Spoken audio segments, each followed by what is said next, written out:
నా జర్నలిస్టులందరికీ నమస్కారం. ఈ ప్రెస్ మీటు కేవలం సినిమా ప్రెస్ మీట్. సినిమా పేరు మీకు తెలుసు, ఆపరేషన్ అరుణారెడ్డి.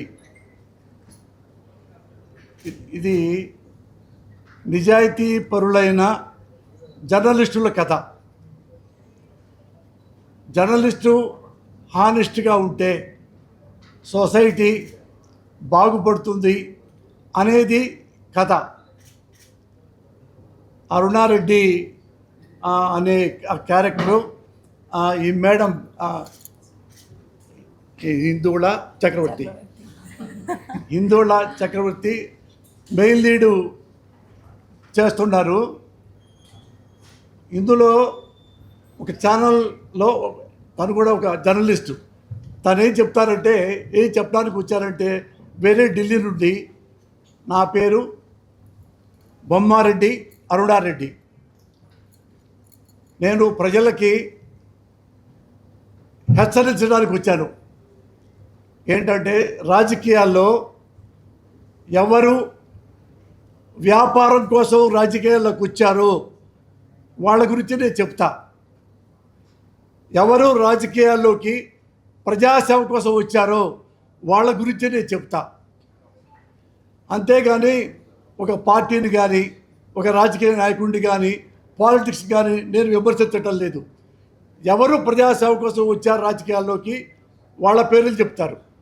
ఎవరు వ్యాపారం కోసం రాజకీయాల్లోకి వచ్చారో ఆ మ్యాటరే ప్రజలందరికీ చెప్పారు. ఆ తర్వాత ఈమె ఇన్స్పిరేషన్తో ప్రజలే జాగ్రత్తగా ఉండి సమాజాన్ని మీరు ఎలా మేలు కలుపుకోవాలో, ఎలా అలర్ట్గా ఉండాలో అలా ఆ చివరిగా చెప్పే కథ ఏం చెప్పింది అరుణారెడ్డి. అంటే సిన్సియర్ అంటే చాలామందికి నచ్చదు కదా. దొంగ అయినా, అంతకంటే దొంగ అయినా, అంతకంటే ఇంకా లోఫర్ అయినా వాళ్ళకి బలగం ఉంటే చాలు, వాళ్ళందరూ గొప్పవాళ్ళు.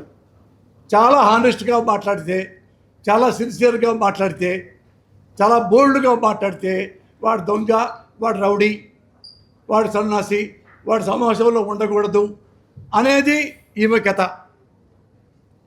లాస్ట్లో ఇలాంటి హానెస్ట్ ఉన్న ఒక జర్నలిస్టు ఒక పాలిటిక్స్ వల్ల బజార్ను పడుతుంటే ఒక మంచి ముఖ్యమంత్రి, ఆ క్యారెక్టరు ఎంపీ రఘునందనరావు గారు వేశారు ఆ వేషం.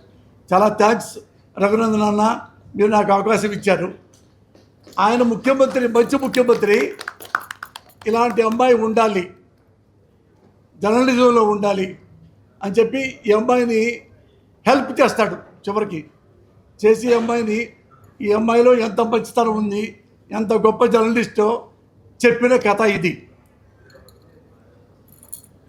ఇంకా ఈ సినిమాకి పాలిటిక్స్కి ఎలాంటి సంబంధం లేదు. అక్కడ ఈ లేటెస్ట్గా ఉన్న రాజకీయాల్లో కానీ మరొకరు కానీ 100% సిన్సియర్ సినిమా. అది నేను కథ, మాటలు, డైరెక్షన్ అని నేనే చేశాను. నేను గర్వంగా చెప్పేది ఏంటంటే, ఇందులో ఉన్న స్క్రీన్ ప్లే ఇండియాలో one of the best screen play అవుతుంది. 100% మీకు సినిమా చూస్తే మీకు తెలిసిపోద్ది. సినిమా చూసి ఎండు వరకు మీకు ఏం జరుగుతుందో తెలియదు చివరి వచ్చేవరకు. అలాగే నేను మంచిగా ఈ కథ రాసుకున్నా. ఇది ప్రజలకు బాగా నచ్చుతుంది. ఇది అందరూ చూడవచ్చు. ఈ సినిమా భయం లేకుండా చూడవచ్చు. ఏముందో ఇందులో ఉందేమో ఏమీ లేదు. తెలుగుదేశం పార్టీ వాళ్ళు చూడొచ్చు, వైసీపీ వాళ్ళు చూడొచ్చు, కాంగ్రెస్ వాళ్ళు చూడొచ్చు, సిపిఎం సిపిఐ చూడొచ్చు, బీజేపీ చూడొచ్చు, జనసేన చూడొచ్చు, అందరూ చూడొచ్చు. వాళ్ళందరికీ నచ్చే సినిమా ఇది. ఇంకా మీరేని అడిగితే చెప్పండి. వస్తారో వాళ్ళ గురించి ప్రజాసేవ చేయడానికి వస్తారని అంటున్నారు. అవి ఇప్పుడు ప్రత్యక్షంగా జరుగుతున్న విషయాలే కదా సార్. ఏదైనా సమాజంలో కనపడ్డ వాళ్ళు, సమాజాన్ని ఇబ్బంది పెట్టే వాళ్ళ గురించి ఎవరైనా చెప్పుకుంటాం కదా, భారతదేశం మొత్తం చెప్పుకుంటాం. పాలిటిక్స్ చిన్న గ్రామం అయినా సరే, ఫలానాతను ఈ సర్పంచి ఈ గ్రామంలో గెలిస్తే బాగా పనిచేస్తాను, చేయకపోతే మళ్ళీ నెక్స్ట్ అడుగుతారు కదా, బాగా చేస్తే పొగుడుతారు కదా, అసలు ఏమి తింటా ఉంటే తెగుడుతారు కదా. అది సమాజంలో ఉంటుంది, రాజకీయాల్లో ఉంటాయి, కుటుంబంలో ఉంటాయి.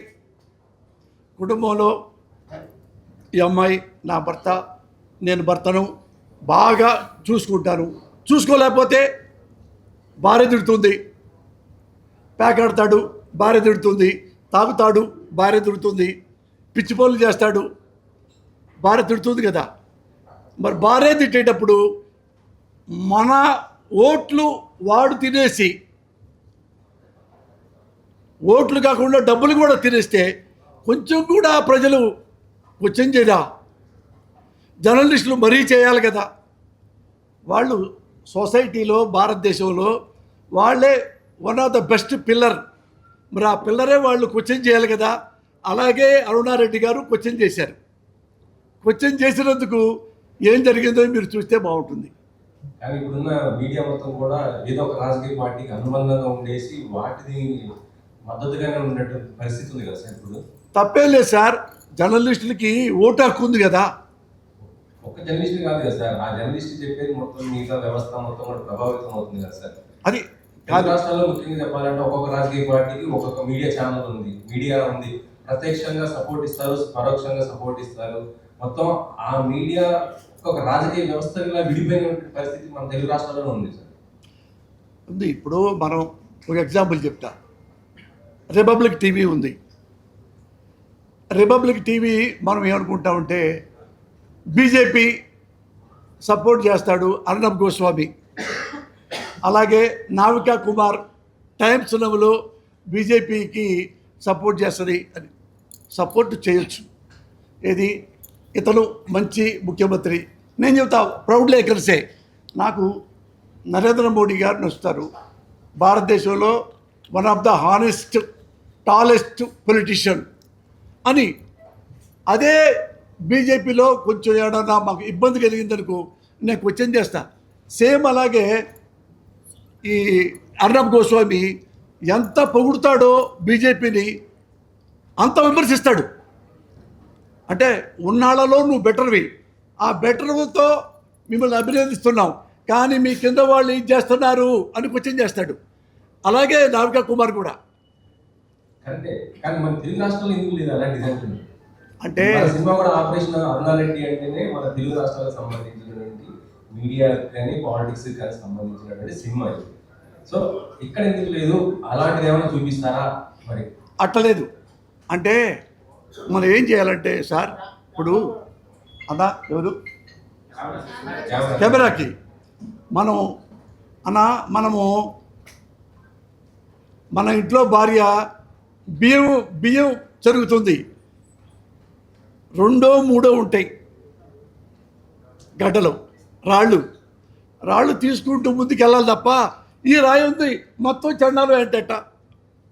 ఎప్పుడైనా సినిమాల్లో కానీ రాజకీయాల్లో కానీ ఉద్యోగస్తుల్లో కానీ ఎవరైనా కానీ ఒకడో ఇద్దరో పొరపాటుగా ఉంటుంది. 2 3 పొరపాటు చేస్తే భర్తలు, ప్రపంచంలో భర్తలంతా చండాలు ఏంటట. ఒకటి నేనే తప్పు చేస్తాను, అందరు మొగుళ్ళు చండాలు ఏంటట. ఇది ఇట్లానే 1 2 ఎవరైనా మాట్లాడవచ్చు, వాళ్ళు మా ప్రేమతో ఆ పార్టీని అభినందించవచ్చు. అంత మాత్రాన జర్నలిజం చెడిపోదు, జర్నలిస్టు చెడిపోడు. ఇందులో అదే చెప్పా, వన్ ఆఫ్ ద జర్నలిస్టు ఆనెస్ట్గా ఉంటే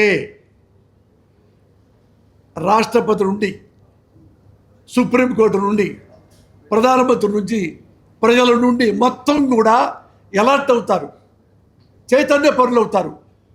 ఈ జర్నలిస్టు ఇలా చెప్పాడు అమ్మ బాబోయ్, అతను అలా చెప్పాడు అమ్మ బాబోయ్, మనం జాగ్రత్తగా ఉండాలి. చూడండి, ఏమైనా తప్పులు చేశారనుకో జర్నలిస్టులు కానీ కెమెరాలు కానీ నేను పెడతారా? వద్దు. అంత భయం జర్నలిజం అంటే. అంత ఇష్టపడితే దేశం బాగుంటుంది. ఈ సినిమా నుంచి మరి మీరు రాజకీయ పునఃప్రవేశం ఉందా సార్? ఇది రాజకీయాల సంబంధమే లేదు. మీరు ఇప్పుడా?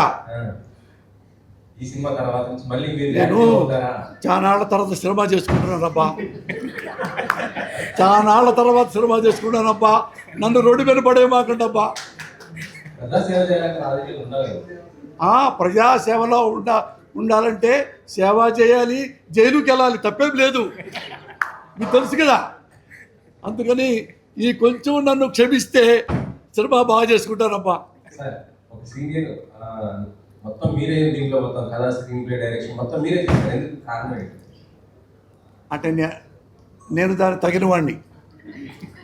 ఎందుకంటే నేను MA Telugu, MPhil Telugu, doctorate కూడా వచ్చి లాస్ట్ వైవాకి వెళ్ళలేదు. నాకు నాలెడ్జ్ ఉంది. అంటే పైగా 100 సినిమాలు కథ రాసిన వాడిని. కథ, మాటలు, స్క్రీన్ ప్లే అవి. తర్వాత ఆర్టిస్ట్ మీకు తెలుసు. నేను అన్నీ రాయగలను. ఎడిటింగ్ నాకు ఎడిటింగ్ చాలా బాగా ఇష్టం. One of the best editor అనే నేను నమ్మకం నాకు. అలాగే స్క్రీన్ ప్లే నాకు బాగా ఇష్టం. నేనే ఎప్పుడు స్క్రీన్ ప్లే రాసుకుంటా, నేనే వేసుకుంటా. ఇది ఎడిటింగ్లో కూడా. ఇవి అన్ని రకాలు నాకు తెలిసినవే చేస్తా. ఇప్పుడు నాకు లవ్ సీన్స్ నాకు రావంటే పనికి రాను. అలాగే డ్యాన్సు అల్లు అర్జున్ లాగా నేను చేయలేను కదా, మహేష్ బాబు లాగా లవ్ చేయలేను కదా. నాకేం తెలుసో నేను ఎలా చేయగలను అదే ఈ సినిమాలో తీశా. అది తెలియనప్పుడు కూడా ఒక మంచి అమ్మాయిని తీసుకొని లవ్ సీన్స్ అట్లాంటి సినిమా పెట్టడం.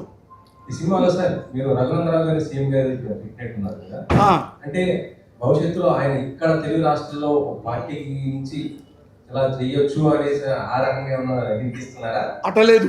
ఎందుకంటే ఆపరేషన్ దుర్యోధనుడు చూడండి, అందులో నరసింహం గారు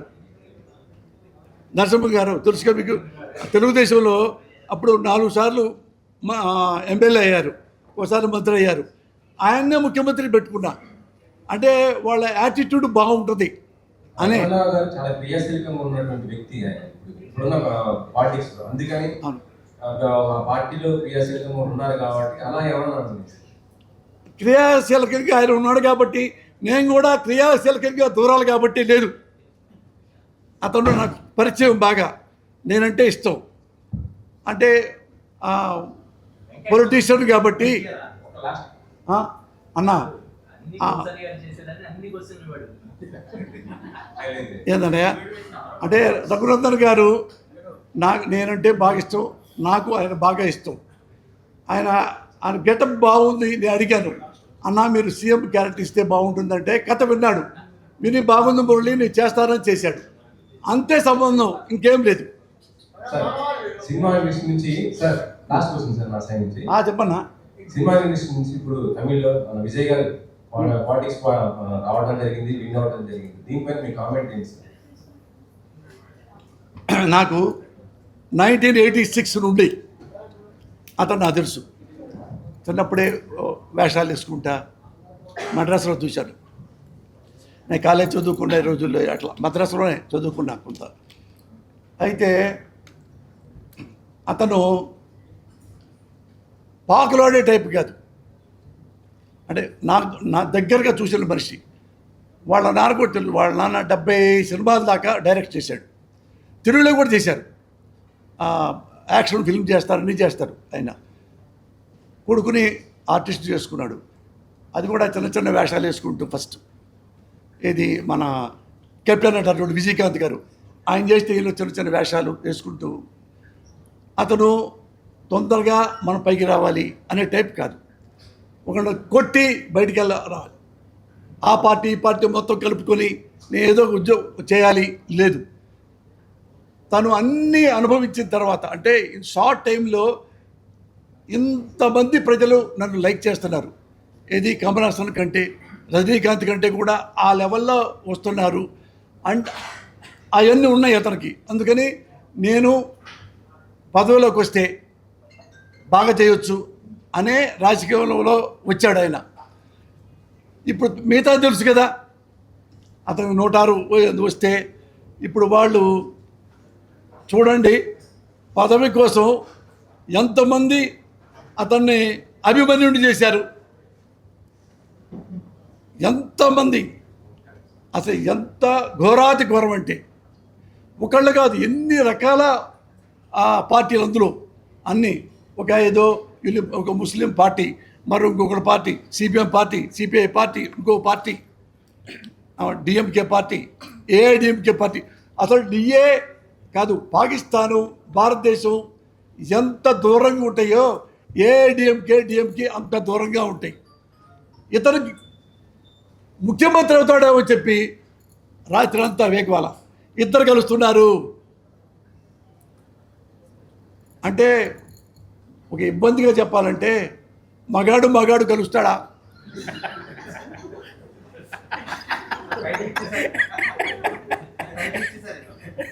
ఎవరన్నా అసలు నేను ఐ క్రైడ్ లైక్ ఎనీథింగ్. అప్పుడు రాజకీయాల్లో ఎవరన్నా మంచోళ్ళు వస్తే నేను చాలా సంతోషపడతా. అతను గుడ్ మ్యాన్ అండి, very good man, I can say proudly. అతను ఎప్పుడైనా చూడండి என்னங்க வேண்டானாங்க பசிக்கிறதுதானே சாப்பிடலாம் తూకం వద్దు అప్పుడు பார்க்கலாம். ఈ వయసుతో అంతే మాట్లాడతాడు. చూడండి మీరు ఎక్కడన్నా ఎవరైనా తిట్టాడని చూడండి, అవినీతి అది అది అది ఒకళ్ళ పేరెత్తి కానీ లాస్ట్లో వెక్స్ అయిపోయి ఒక డిఎంకేని ఓడించాలి అన్నాడు తప్ప అతను తెగతిడుతుంటే, అన్యాయం చేస్తుంటే, ఇంట్లో గొడవ, ఊళ్ళో గొడవ, సిటీలో గొడవ, తమిళనాడు మొత్తం గొడవ ఇతని మీదే. ఇతను మొత్తం చార్లెస్ శోభరాజ్ కంటే ఘోరం అలా చేశారు. మరి పబ్లిక్ అతనికి ఇచ్చారు, ఇచ్చినప్పుడు రెస్పెక్ట్ చేయాలన్న కనీసం 1 month అన్న చేయొద్దా? కొంచెం ఒకరోజు అసలు అతను గవర్నర్ గారు కూడా ఏమండి అన్నీ వస్తేనే నేను మీకు ఇస్తా. ఒకప్పుడు చాలాసార్లు ఈ 10 ఈ 12 ఉన్నాయండి, ముందు ముఖ్యమంత్రి చేస్తానండి, అసెంబ్లీలో చేస్తా అంటే ఇచ్చిన వాళ్ళు ఉన్నారు. ఈ మహానుభావుడు లేదండి అన్నీ ఉండాలి, నేను ఇస్తాను సార్ లేదని చక్కగా వెళ్ళిపోయాడు, కేరళ వెళ్ళిపోయాడు. అతను అయినా ఒక కామెంట్ చేయాలి, చూసారా ఎంత అన్యాయం ఈ గవర్నరు అని అనలే. గవర్నర్ కూడా చాలా రెస్పెక్ట్ ఇచ్చాడు. అలాంటి వాడే ప్రజలకి మంచి చేయగలుగుతాడు నా దృష్టిలో. అన్నా ఇప్పుడు ఇది ఆపరేషన్ అరుణ రిటర్న్ అన్నా అంటే ఆపరేషన్ అరుణ చౌదరి, ఆపరేషన్ అరుణ యాదవ్, అరుణ వ్యాస్ ఇలా చాలా ఉన్నాయి కదా, ఇది పర్టికులర్గా అరుణ రిటర్న్ పెట్టాలి. ఎన్టీ రామారావు గారు చౌదరి, జస్టిస్ చౌదరి అని పెట్టుకున్నారు. కమ్మాడు ప్రేమ ఉన్నట్టుగానా చూడు. సరే ఇంకోటి చూడండి, మోహన్ బాబు గారు రాయలసీమ రామన్న చౌదరి, మరొకరు బాలకృష్ణ గారు, సమరసింహారెడ్డి. నన్ను అడుగుతారు ఎందుకంటే ఎంతమంది ఉంటే ఏ ఫిట్టింగ్ పెట్టాలండి నాతో? ఫస్ట్ కొద్దిగా ఒక సినిమా చేయలేండి సార్. చాలా రోజుల తర్వాత సినిమా చేస్తున్నారు, చాలా ప్రాబ్లమాటిక్ అయిపోయిన తర్వాత ఇప్పుడు ఫ్రెష్గా సినిమా చేస్తున్నారు. ఆపరేషన్ దుర్యోధనంలో సముద్రాన్ని హైదరాబాద్ తీసుకొచ్చారు, ఈ సినిమాకి ఏం తీసుకొస్తున్నారు? అంటే చేయటం లేదండి. మీకు సినిమాలో అంటే నేను గ్యారెంటీ చెప్తాను, రిలీజ్ తర్వాత కూడా చెప్పండి కావాలంటే. ఇది నా జీవితంలో one of the best screen play. మీరు చూడొచ్చు, మంచి కథ మీరు చూడొచ్చు. అంటే ముత్యాల ముగ్గుతో నేను పోల్తాను. ఈ సినిమాలో వచ్చే కిసేయని కానీ, ఒక బూత్ కానీ, ఒక విజువల్ ఆక్వర్డ్నెస్ కానీ, వల్గారిటీ కానీ ఏమీ మీకు కనపడవు. ఒక్కడి కనిపెట్టి తీపితున్న ఆ రోజు నేను సినిమా ఆపేస్తా. అట్లా క్లియర్గా రాసుకున్నా. అది ఎవరికి పవిత్ర బంధం, పెళ్లి చేసుకుందాం ఇవన్నీ చేసి శివయ్య, ప్రేసరావే, స్నేహితులు ఇవన్నీ చేస్తుంటాయి, గాయం అట్లాంటివి. ఎక్కువ నేను ఈ డబుల్ మీనింగ్ మీద నాకు ఇంట్రెస్ట్ లేదు. ఇప్పుడు నాకు కథ, స్క్రీన్ ప్లే మీద ఇష్టం. మెంటల్ కృష్ణ కూడా కొంచెం బోర్డు షిఫ్ట్ చేశారు కదా. ఇది మెంటల్ కృష్ణ మెంటల్ కృష్ణ బోల్డ్గా ఏం లేదు, కథ అలాంటిది. ఎందుకంటే ఇతను బ్యాడ్ అయి ఉంటే తప్ప ఆమె వాడి దగ్గరికి రాదు, మళ్ళీ కలవదు అని చెప్పి చివరికి కొట్టిన తర్వాత పెళ్ళి అయిన తర్వాత చెప్తాడు. మా అబ్బాయి పోసాని మగవాడు, కానీ మీరు ఎలా కలవాలని ఈ ప్లాన్ చేశాడమ్మా, వీడితోనే ఫస్ట్ అక్షతలు వేసుకోండి. అక్కడ ఏడుపు వచ్చింది జనాలకి, అందుకే సినిమా ఆడింది. ఈ నెల ఎండ్ అనుకుంటున్నాము, కానప్పుడు జూన్లో 100% అవుతుంది. హిందువుల చక్రవర్తి ఇక్కడ ఇగో ఈ అన్న అన్న ప్లీజ్. పోసాని గారితో చేయడం, ట్రావెల్ చేయడం కానీ ఆయనకి కొంచెం అగ్రెసివ్నెస్ ఉంటుంది సెట్స్లో. అది మోస్ట్ ఛాలెంజింగ్ ఏమనిపించింది మీకు? I would need a little bit of translation. Actually, Tozan is very aggressive. So why you are Share your managing in Sir is aggressive. Most challenging with working with Posani. నేను తెలుగులో translate చేస్తా. Posani goonda, rowdy, rough and tough, tiff and tiff, నువ్వు ఎలా బతికొచ్చావు, ఇది translation sir. First of all, thanks to each and every one of you present in this room today. Thanks to the media family and my respected seniors. I will definitely answer this question. I think इस movie में मैंने सिर्फ sir से acting ही नहीं, discipline, dedication and different aspects of cinema मैंने सीखा. And honestly मैं पहले बहुत नर्वस थी क्योंकि मैं सर के साथ काम कर रही थी, क्योंकि सर एक जाने माने एक्टर है, is a very respected actor. तो जब मैं सर से मिली एंड सर ने मुझे ऑपरेशन अरुणा रेड्डी के बारे में नरेशन दिया, तो ये जो कैरेक्टर है ना Aruna Reddy, I immediately fail in love with Aruna Reddy. मुझे लगता है Aruna is a powerful woman, Aruna is sensitive yet emotionally balanced, and आज के डेट पे अरुणा जैसी लड़की सोसाइटी में और भी ज़्यादा होनी चाहिए.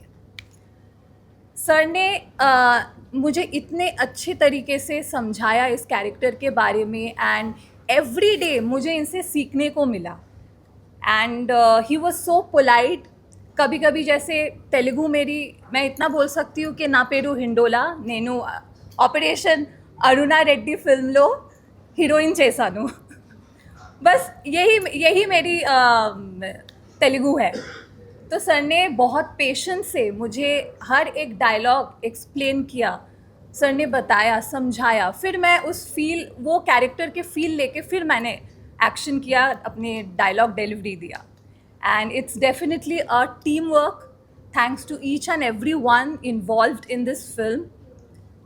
सर के बारे में मैं क्या बोलूँ, आप मुझे पूछेंगे तो मैं यही बोलूँगी, I have never worked with such a great human.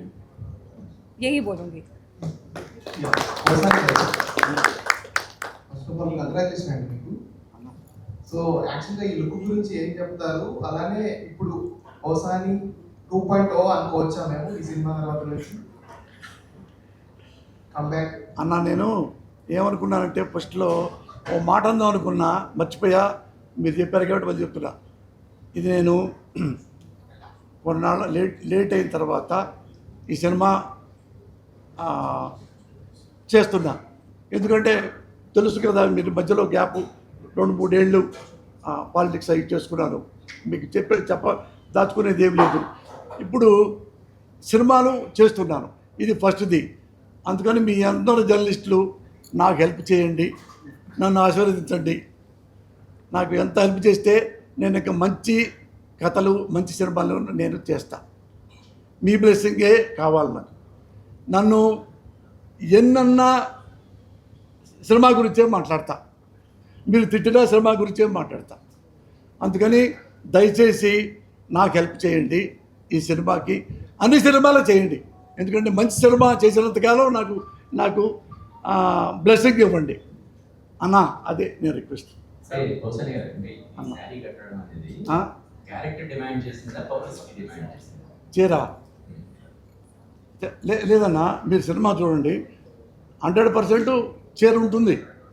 అంటే ఇట్లానే ఒక జడ్జి అడుగుతాడు సినిమాలో శారీ కట్టుకొస్తుంటే ఏమండి మీరు సాడిస్టా? కాదండి, నేను మానవతావాదిని అన్నా. చీర ఎందుకు కట్టుకొచ్చారు మీరు? సార్, ఎప్పుడన్నా మీరు ఐటీ కంపెనీస్ ఉంటాయి కదండి, లంచ్ టైంలో చూడండి సార్, లేడీస్ అంతా బయటకు వస్తారు, అందరూ చొక్కా ప్యాంట్ వేసుకొని ఉంటారు.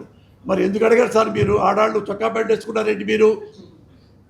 అలాగ నేను చీర వేసుకున్నాను sir. Sir last question sir. అన్న సార్ ఇప్పుడు హీరోయిన్స్ ముగ్గురు హిందీ కదా, సో ఎందుకు తెలుగులో తీసుకోలేదు? అంటే మన తెలుగు హీరోయిన్స్ తీసుకొని ఉంటే మీరు సినిమా ద్వారా ఇవ్వాల్సిన మెసేజ్ ఇంకా ఈజీగా ఉండేది కదా అని మీకు అనిపించలేదా? అంటే వాళ్ళకి సీన్స్ ఎక్స్ప్లెయిన్ చేయడం కానీ మీ మనసులో ఉన్న ఉద్దేశాన్ని ఆడియన్స్ లోకి కరెక్ట్ గా ఇంజెక్ట్ చేయడం అనేది, సో లాంగ్వేజ్ పరంగా ఇంకా ఈజీ అయ్యేది కదా. అంటే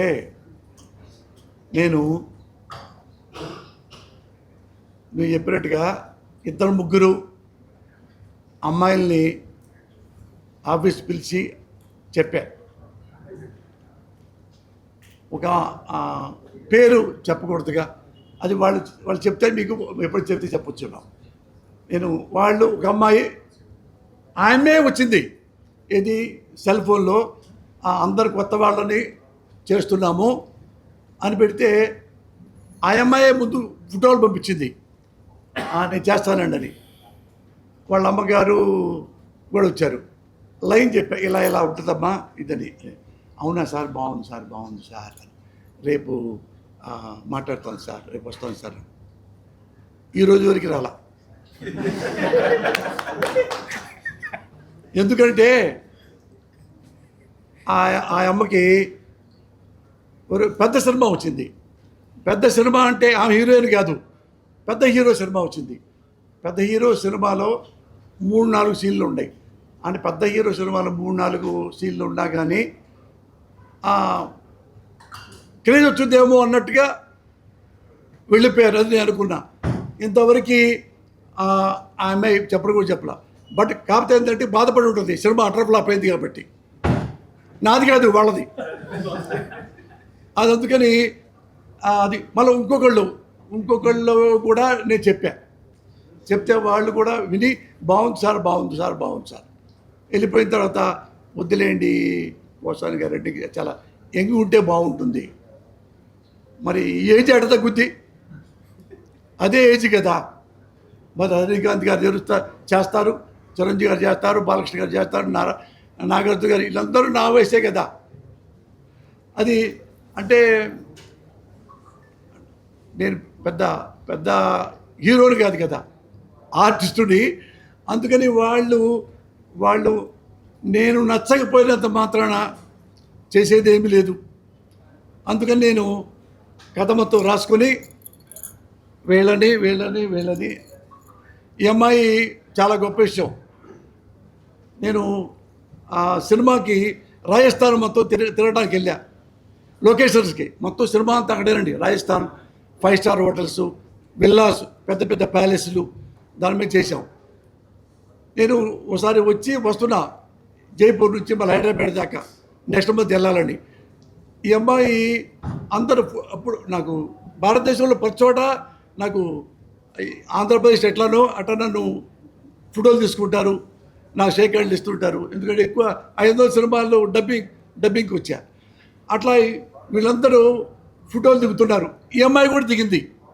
ఈ అమ్మాయి ఎయిర్పోర్ట్లో జాబ్ చేస్తుంది, ఒక పెద్ద కంపెనీలో జాబ్ చేసిన తర్వాత ఆమె కూడా వచ్చి ఫోటోలు తీసుకున్నారు. సెల్ఫీ తీసుకున్నారు. తీసుకున్న తర్వాత వాళ్ళు వస్తుంటే ఆమె లోపల దూరం వెళ్ళి ఇట్లా చూసుకుంటే ఈ అమ్మాయి బాగుంది. నాకు చూశాను, ఆడికి వెళ్ళా. మేడం మీ పేరు ఏంటంటే, నాకు కాజల్ అంది.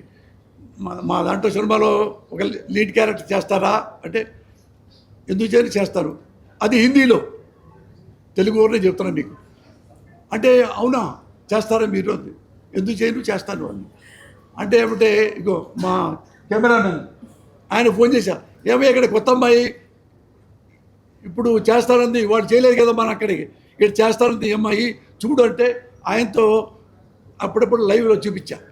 చూసే అబ్జెక్షన్ లేకుండా పెట్టుకోండి సార్ అమ్మాయిని అమ్మటి అడ్వాన్స్ ఇచ్చేసి తీసుకెళ్ళిపోయా. ఇది జరిగింది అన్నా. ఫస్ట్ ఆఫ్ ఆల్ కంగ్రాట్స్ అండి. చాలా రోజుల తర్వాత మళ్ళీ సినిమాల్లో చూస్తున్నాం, అది రాజకీయాలకి దూరంగా మళ్ళీ కంబ్యాక్. అంటే మెంటల్ కృష్ణ సినిమా తీసేటప్పుడు మీరే డైరెక్ట్ చేశారు కదా? నేనే. ప్రొడ్యూసర్ గారు నిన్నే చెప్పారు, ఏం చెప్పారంటే అప్పట్లో మెంటల్ కృష్ణ సినిమా తీసేటప్పుడు చాలా మందిని కలవడం జరిగింది, కృష్ణ గారిని కూడా కలవడం జరిగింది, మందకృష్ణ మాధవ్ గారు ఆయన కూడా కలవడం జరిగింది, తర్వాత ఇలా కొంతమందిని కలవడం జరిగింది. అయితే ఆ సినిమా తర్వాత కూడా మీకు ట్యాగ్ లైన్ వచ్చేసింది, మెంటల్ కృష్ణ అని చెప్పి ఒక ట్యాగ్ లైన్ వచ్చేసింది. ఈ సినిమా తర్వాత ఏమైనా ట్యాగ్ లైన్ వస్తుందంటారా, మారుతుందా లేదా? అంటే చాలామంది అనుకుంటారు నేనేమో అంత ఉంటారు కదా, నేనేమో జెంటిల్మన్ని, కొందరేమో డాబర్ మ్యాన్ అంటారు. జెంటిల్మన్ అంటారు, డాబర్ మ్యాన్ అంటారు. డాబర్ మ్యాన్ తెలుసుగా, అందుకని నేను ఏం చేయగలను. అంటే అగ్రెసివ్ గా మాట్లాడతారు, పాయింట్ టు పాయింట్ మాట్లాడతారు, బట్ ఇప్పుడు చాలా సెక్యూరిటీగా ఆలోచించి మాట్లాడుతున్నట్టు అనిపిస్తుంది. What is the reason sir? అంటే భయంతో కాదు, ఏదైనా ఒక సందర్భం ఉండాలి. ఇప్పుడు నన్ను ఇష్టపడతారు, నన్ను బాగా బాగా లైక్ చేస్తారు చాలామంది. నేను లైక్ చేసినంత మాత్రం పెద్ద పట్టించుకోను. అన్నెసరీగా నన్ను తిడితే ఇంత రెస్పాండ్ అవుతా. ఎప్పుడు మీరు ఇంతమంది ఉన్నారు కదా, సినిమా తీసేయండి. నేను నా పేరు పోస్తాను కృష్ణమురళి, మీకు తెలుసు. ఏం చదువుకున్నానో మీకు తెలుసు, ఎలా పైకి వచ్చానో మీకు తెలుసు. నేను ఎప్పుడైనా ₹1 రాంగ్ రూట్లో సంపాదించిన, ఒక్క అవినీతి చేసిన, ఒకటి బ్రోకర్ పని చేసిన, అన్యాయంగా తిట్టిన, అకారణంగా ఏమన్నా నువ్వు ఫిట్టింగ్ పెట్టినా, మీరు ఎవరైనా ఒక్కొక్కళ్ళు వచ్చి నా చెప్తూ కొట్టచ్చు. నా లైఫ్ టైంలో పోసారి టైంలో జగన్ గారు నన్ను ఎన్నోసార్లు పిలిచారు. నేనే అవినీతి పరుదలుచుకుంటే ఆయన దగ్గర, సార్ మాకు ఒక 5 ఎకరాలు ఇవ్వండి సార్, స్టూడియో పెట్టుకుంటా, నాకు ఇస్తాడు. మంత్రి పదవి అడిగాడు, నాకు వద్దన్నా. మంత్రి పదవి చాలు కదా, చాలాకి అది అడగండి కావాలంటే, మీరు కావాలని అడిగి జగన్ గారు అడగండి. మా ఇంటికి వచ్చి చెప్పారు, మీకు ఎమ్మెల్యే కావాలా, ఎమ్మెల్సీ కావాలా, వాళ్ళు బరుసులు ఒక అప్పట్లో 16 ఏళ్ళ కిందట. ఇది అన్నా నాకే వద్దు, నేను చాలామంది సపోర్ట్ చేస్తా, ఉన్నాళ్లలో బెటర్కి చేస్తా. ఇప్పుడు ఉన్నాళ్లలో బెటరు ఈయన, ఇది సోనియా గాంధీ గారి ఆ డిస్కషన్ చూసిన తర్వాత నేను లైక్ చేశా, సర్వీస్ చేస్తా, నేను చేయను రాజకీయాలు. ఇంతవరకు నేను ఏ పార్టీలో కూడా సభ్యత్వం నాకు లేదు, జగన్ గారు సహా. ఉన్నాళ్లలో చిరంజీవి గారు ఆయన పిలిచారు, సర్వీస్ చేశాను. చంద్రబాబు మన బాబు గారు మంచిగా ఉన్నప్పుడు నేను సర్వీస్ చేశాను, నేనంటే ఆయనకి చాలా ఇష్టం. రామారావు గారికి నేను సపోర్ట్ చేసి జెండాలు పెట్టాను. ఉన్నాళ్లలో నేను బెటరు, ఇతను సరిగ్గా చేయట్లేదు, ఇంకోళ్ళకి చూజ్ చేసుకుంటా. ఇవి చేశాను తప్పితే ఇది ఏమీ పదవి చూసుకోలేదుగా, మీరు చూశారుగా. చివరిలో ఏం చేశారంటే నాకు పదవి ఏమి ఇచ్చిందంటే ఎఫ్డీసీ చైర్మన్. నాకు వద్దన్నా అన్న, ఏమయ్యా నువ్వు నంది అవార్డులు అవినీతి జరిగిందన్నారు కదా, నువ్వు చేయి మంచి పని, నువ్వు సినిమా వాడేవి కదా, అది చెయ్యి అంటే చేస్తే వైసీపీ పరిపాలనలో ఈనాడు, ఆంధ్రజ్యోతి ఒక్కసారి కూడా అభినందించలేదు, నన్ను అభినందించింది. ఓసారి భారతదేశం ఆ నంది అవార్డులు బ్రహ్మాండంగా చేశారు. అంటే ఆ పేజీ ప్రెస్ మీట్లో నేనే చెప్పా, ఆంధ్రజ్యోతి గారికి, ఏబిఎన్ వారికి థ్యాంక్స్ చెప్పుకుంటున్నాను, ఈనాడు వాళ్ళకి ట్యాక్స్ చెప్పుకుంటాను, నన్ను అభినందించారు. ఇంత పెద్ద ప్రభుత్వాన్ని ఏమి చేయలేదు. నాకే అంటే నేను డబ్బు తినేవాడిని కాదు, రాంగ్ రూట్కి వెళ్ళేవాడిని కాదు, పైరవీలు చేసేవాడిని కాదు, బెనామీలు తీసుకునేవాడిని కాదు. మీరు ఎవరైనా సరే ఎనీ టైం ఇప్పుడా నైటా తెల్లారగట నైట్ మా ఇంటి తలుపుకి వచ్చి లేరా పోసాని దొరికింది నువ్వు ఇక్కడ తిన్నావు కదా నువ్వు అంటే ఇక్కడ నుంచి ఈ స్టేట్లో ఆ స్టేట్లో కదా వేరే స్టేట్ ఎక్కడికి వెళ్ళిపోతా పెళ్ళాం బిడ్డలతో. మిమ్మల్ని ఎందుకు టార్గెట్ చేశారు? హిందీ చెప్తున్నారు. ఇప్పుడు జోసఫ్ విజయ్ ఎందుకు టార్గెట్ చేశారు? అంటే మీరు ఏ మంత్రి పదవి కానీ ఏది ఆశించలేదని చెప్పారు ఎప్పుడు? బట్ అంటే అంత టార్గెట్ చేయాల్సిన అవసరం ఏంటంటారు? అంటే అక్కర్లేదు. నిజం చెబితే చాలా టెర్రరిస్ట్ డేంజర్. గుర్తుపెట్టుకోండి. మీరు ఒక నిజం తక్కువ చెప్పండి, ఇది తక్కువ చెప్పాలి అంతవరకు. అంటే ఇది తప్పు అని చెప్పాను తప్ప మీరు మొత్తం చూడమన్నాక నన్ను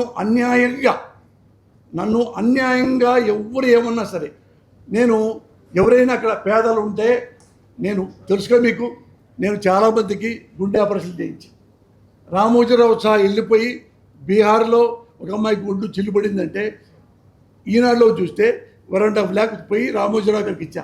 ఆమె పంపించండి సార్, పంపించాము, బతికింది, వాళ్ళు రాబోతే నేను వద్దన్నారు, అందరూ రావద్దన్న.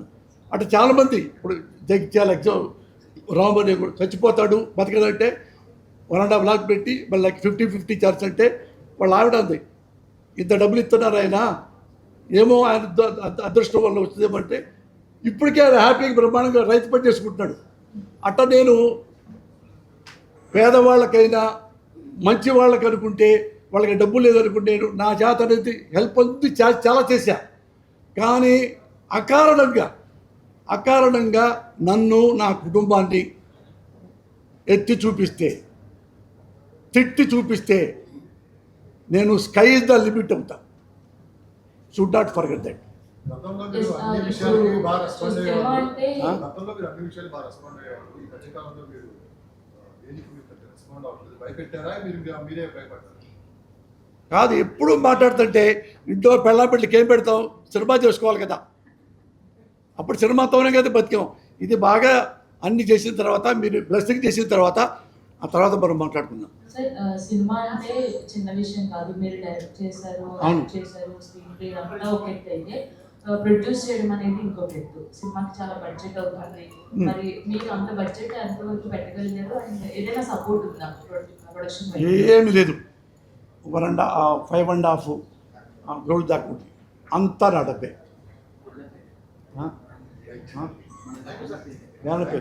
బ్యానర్ పేరు యూపీ సినిమా లైన్స్.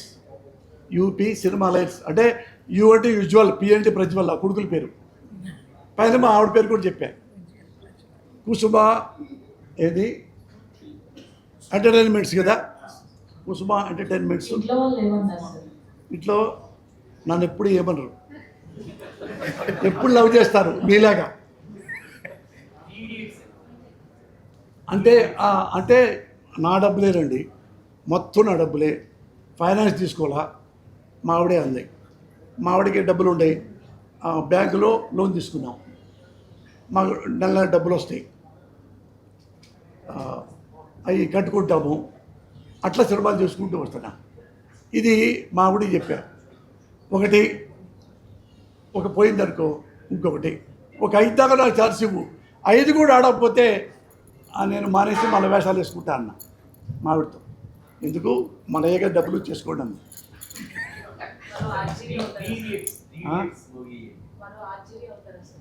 ఆర్జీవి ఏమయ్యాడు మీరు కూడా చెప్పరా, నాకు చెప్పరా. అంటే ఆర్జీవి అంటే ఇప్పుడు నేను మావిడి పేరు చెప్పా, మీరు ఆర్జీవిలా అవుతారంటే అక్కడికి వెళ్ళి భయం వేసింది.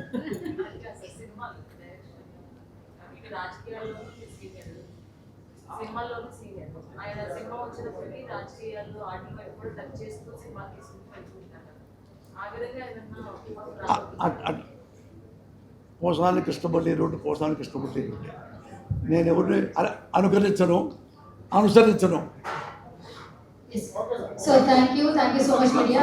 లాస్ట్ టైం అన్నా ఒక అలా నిశ్చయమా కొత్త వాళ్ళే తీసుకున్నారు. ఎందుకు కొత్త వాళ్ళే తీసుకోవడానికి రీజన్ అంటే ఏం చెప్తారు? అంటే కథే కొంచెం కొత్తగా ఉందండి. కొత్తగా ఉంది, మీరు చూస్తారుగా.